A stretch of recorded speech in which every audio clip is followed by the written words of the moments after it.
I always thought the craziest thing that would ever happen to me at my wedding would be somebody tripping over the arch or my uncle starting an off-key karaoke session after the reception, but I never imagined the most surreal moment would come from my own job, the place I had poured years of my life into, the company I helped build from a handful of scrappy dreamers into something real.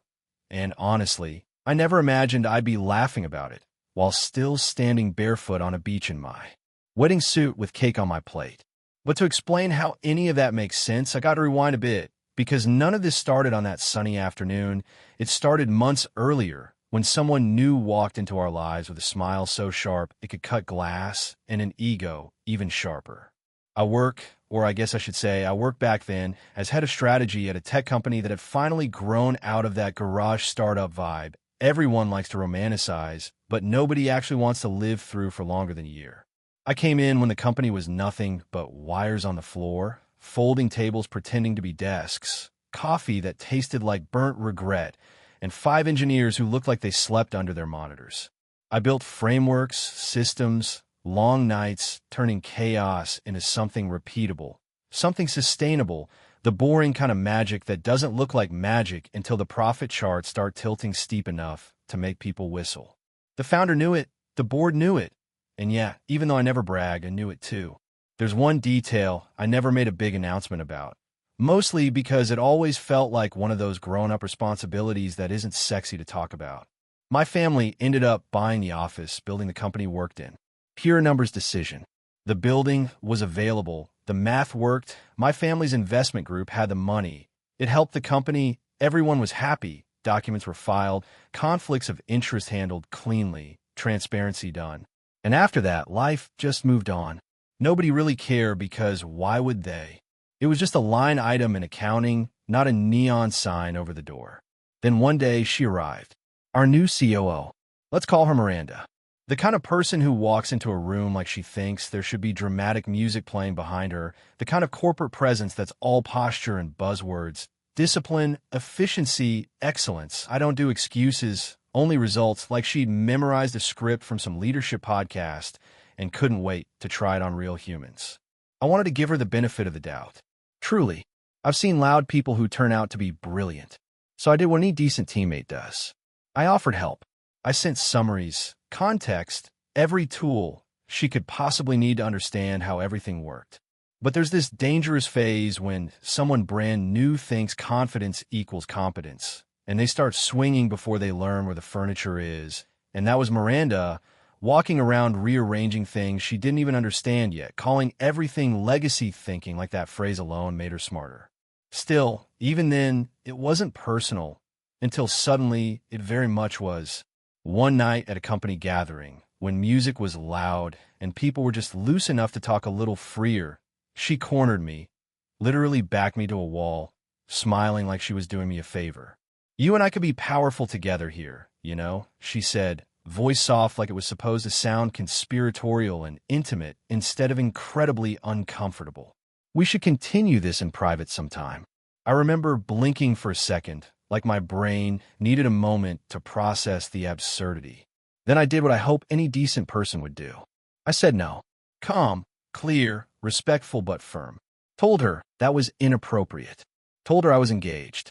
I went home, told my fiancée, wrote down what happened just in case, because that's what adulthood teaches you to do. Then I tried to forget about it. Except she didn't. Suddenly I wasn't the guy who solved problems anymore. I was the problem. Subtle at first. Nitpicks, weird comments about consolidation, about overvalued roles, about whether I was really necessary. HR gave me the classic "we'll monitor" response, which is basically corporate speak for "we hope this resolves itself without us having to do anything." So I focused on wedding plans, on breathing, on imagining sand under my feet and the ocean as background music instead of Slack notifications. And eventually, the day came. My wedding. Sunlight, ocean breeze, the exact kind of small, meaningful ceremony my wife and I dreamed of, and for a moment, everything was exactly where it should be in the universe. Then my best man walked toward me after the ceremony, wearing that face you never want to see from someone who's supposed to be bringing you joy, pulled out my phone, and there they were, dozens of messages, all from Miranda. Not congratulations. Not enjoy your time off. No. She fired me via text on my wedding day while I was on approved leave halfway across the world. And she didn't just fire me, she insulted me, called me useless, too old, misaligned, said my access was revoked, and here's the line. Here's the exact sentence that changed everything. She told me to sever all ties and vacate all company property and never attempt to enter the building again. In that moment, I went cold. Then something else happened. I started laughing, standing there in a suit on a beach with my wife staring at me like I'd finally snapped, because company property was my building. And that was the beginning of something I didn't see coming.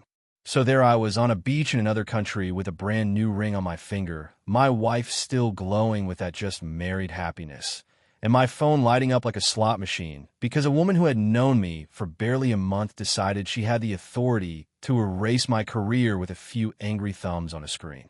For a second, I felt that icy panic crawl up my spine, the kind that whispers, hey, everything you built might be gone. But then I read that last line again, the part where she ordered me to immediately vacate all company property and never attempt to step foot inside the building again. And something quietly clicked into place in my brain. That sentence, it did not belong to my boss. That sentence belonged to my lawyer. I stepped to the side with my wife, showed her the messages, and she went through this wild emotional spectrum in about 5 seconds. Anger, disbelief, a tiny moment of heartbreak for me, and then that smirk she gets when she knows someone has just made the biggest mistake of their life. She squeezed my hand, looked at me, and said, calmly, do whatever you need to do. We will still have our day. And that sentence grounded me. I was not going to let Miranda colonize my wedding, but I was absolutely not going to roll over either. So I called my lawyer, the guy who usually emails me about HVAC inspections and fire safety compliance. He picked up, groggy morning voice, and the second I said, hey, sorry to bother you on my wedding day, but I may have just been fired from my job in a building I technically own, he laughed so hard it sounded like he dropped his phone. And after the laughter faded, he said, okay, read me exactly what she wrote, word for word. So I did, slowly, carefully, every insult, every instruction, every arrogant little command, especially the part where she explicitly banned me from entering or using any company property. Then he went quiet for a second, and finally he said, oh, this is very bad for them. See, what Miranda never bothered to learn was that the landlord is not a figurehead. The landlord is not a background character. The landlord is a legal authority. And when you, acting as an official representative of a tenant company, do something so reckless and aggressive that it puts that landlord at risk, while the landlord can squeeze back. Our lease had a clause. Nothing exotic. Just one of those boring legal footnotes nobody ever bothers to read carefully unless something breaks. It basically said that if the tenant leadership commits grossly irresponsible actions that could jeopardize building operations, security, or legal obligations, the landlord can declare a breach and issue a cure or vacate notice, which is a nice legal way of saying, if you mess up badly enough, we can kick you out very, very fast. And Miranda had just done exactly that. She had terminated one of the most critical executives in the company. She had done it without process. She had done it during protected leave. And she had issued a sweeping building access command without any knowledge of the legal implications of who she was actually pushing out. So I asked my lawyer the question I had been dying to say out loud since I first read the text. What happens if I do exactly what she told me to do? He actually laughed again, then walked me through it like a patient teacher explaining explosives to a curious child.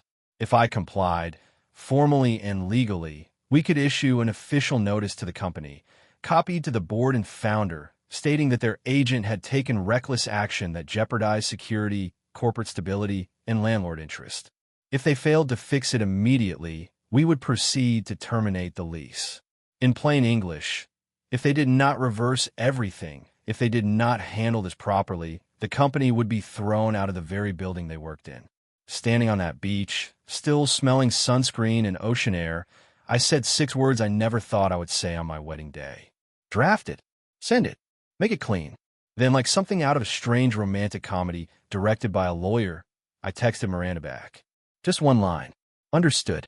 I will comply immediately. And then I put my phone away. I refused to let her steal more of my time. I danced. I laughed. I breathed. But somewhere back in the city, thousands of miles away, that document landed in inboxes like a grenade. The board, the founder, legal, all of them waking up to possibly the worst Monday morning of their careers. Back at the office, the next morning, while I was eating breakfast fruit and trying to decide if hotel coffee was stronger than adrenaline, Miranda strutted into the lobby like Napoleon walking into a parade. She badge swiped. It worked because we were not being petty.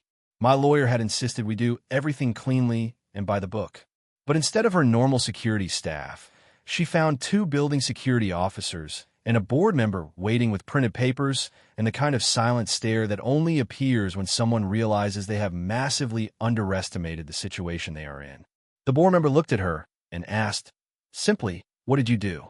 And that was the moment, the pivot, the first tiny crack in that mountain of confidence she always wore like armor. She tried to play confused, tried to shrug, tried to wave her authority around like it could magically rearrange reality. But then my lawyer pointed to the page, to her own text messages quoted word for word, to her instructions that literally forced the landlord into defensive legal measures. Then he said the words she clearly never expected to hear. The landlord has issued a breach notice. You have one option: fix this or vacate. She blinked and asked, "Who even is the landlord?" He did not say anything.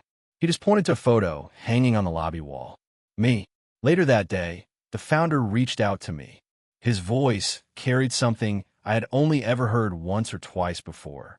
Fear, not of me, but the chaos Miranda had unleashed. He apologized. Deeply, sincerely. This was not him. This was not our company. He asked what needed to happen to put out the fire before everything burned. And there, sitting in my hotel room, sunlight pouring in, my wife beside me, I laid out reality. This was never about revenge. This was about stability.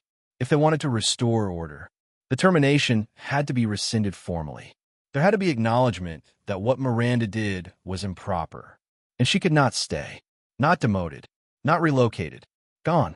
For cause. The lease had to be renegotiated to reflect reality, not favors from years ago.